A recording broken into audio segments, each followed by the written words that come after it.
नमस्कार दोस्तों, स्वागत है आपका योगी दीपेश कुमार चैनल में। तो दोस्तों, आज के इस वीडियो में मैं आपको बताऊंगा कि सिद्धासन और पद्मासन कैसे लगाते हैं और इसके क्या क्या लाभ होते हैं। तो दोस्तों, पहले हम इनके लाभों के बारे में चर्चा करेंगे। सिद्धासन लगाने से हमारे शरीर का संतुलन बढ़ने लगता है, हमारे शरीर का आलस्य इससे कम होने लगता है और शरीर का आलस्य कम होता है तो मन की एकाग्रता भी बढ़ने लगती है और भी इसके कई लाभ होते हैं। तो दोस्तों, सबसे पहले हम सिद्धासन का अभ्यास करेंगे। तो सिद्धासन का अभ्यास करने के लिए हम सबसे पहले हमारे बाएं पैर को, जो हमारा जो गुदाद्वार होता है, जिसको हम मलद्वार भी कहते हैं, उस मलद्वार और जो मूत्र द्वार होता है जो पेशाब करने का, उन दोनों के बीच में इस बाएं पैर को हम रखेंगे। इस प्रकार से जो मलद्वार और जो मूत्र द्वार है उसके बीच में आएगा ये पैर।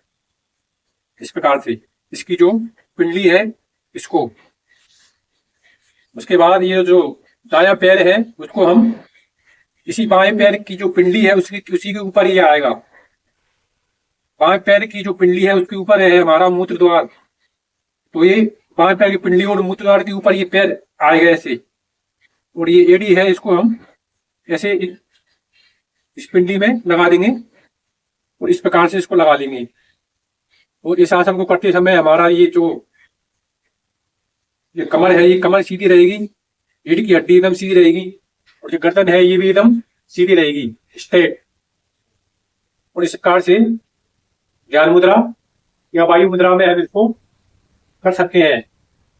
ध्यान करते समय इसी आसन में ध्यान करने से हमारा ध्यान बहुत अच्छी तरह से लगने लगता है और यदि प्राणायाम का अभ्यास भी इसी आसन में करें तो उससे बहुत अच्छा लाभ मिलता है।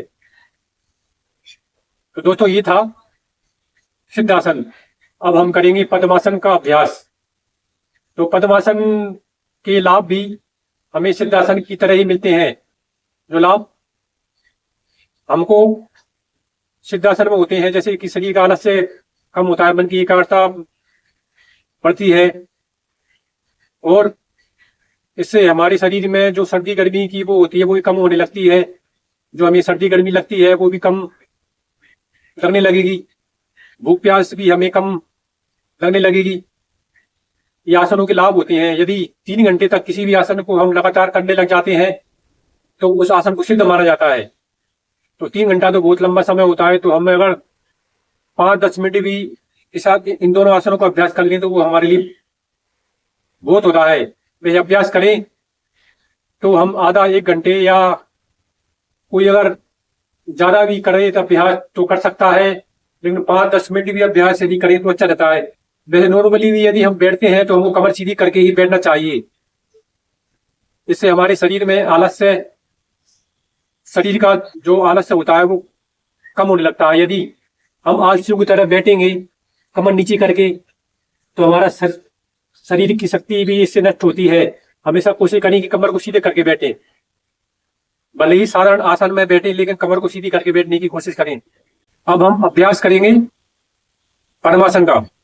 तो पद्मासन को लगाने के लिए हमें हमारा बायां पैर का पहले उपयोग करना है। बायां पैर आएगा दाएं पैर की जांघ पर, इस प्रकार से इसको हम रख लेंगे। ये दायां पैर बाएं पैर की जांघ पर जाएगा, उसके बाद मतलब दायां पैर बाएं पैर की जांघ पर आ जाएगा, उसके बाद बायां पैर दाएं पैर की जांघ पर आएगा। इस प्रकार से ऐसे दोनों पैरों को अच्छे से इनको कर लेंगे हम। ये दोस्तों, ये है सिद्धासन। सिद्धासन भी हमें ध्यान मुद्रा या वायु मुद्रा में लगाना चाहिए और यदि ध्यान और प्राणायाम करने हैं तो इसी आसन में कोशिश करें करने की।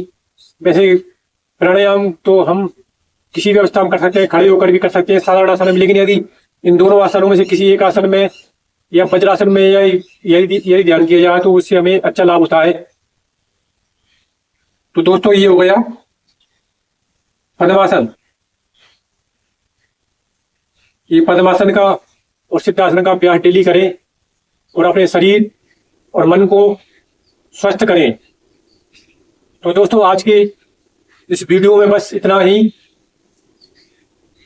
दोस्तों आपको ये वीडियो कैसी लगी मुझे कमेंट में बताएं, और यदि आगे भी इसी प्रकार की वीडियो चाहते हो तो चैनल को सब्सक्राइब करना न भूलें। धन्यवाद।